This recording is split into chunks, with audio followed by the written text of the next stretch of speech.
behalf of WHAS 11 and LG&E and KU, I want to present this Excel Award to Ms. Tracy Ising of the Phoenix School of Discovery. Congratulations.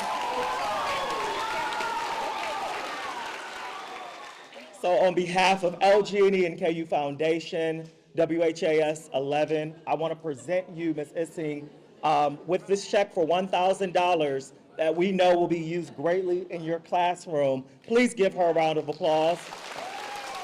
We all love her. When you walk into her classroom, you know it will be fun and exciting, but you learn something new.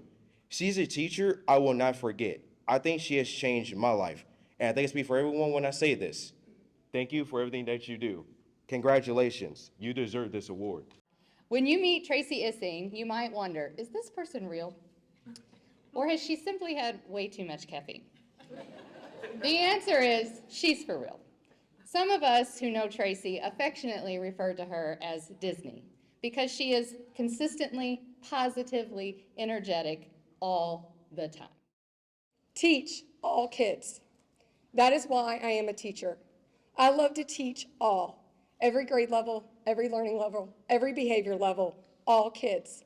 I love meeting them where they are at and help them rise above it. I love that I can make hard subjects like physics and chemistry and 7th and 8th grade science engaging and attainable for all. I will always, always be a champion for my students, an adult who will never give up on them, who understands the power of connection and insists that they become the best that they can possibly be. That quote by the late Rita Pearson is my mantra, my teaching philosophy, and guides me through each and every school year.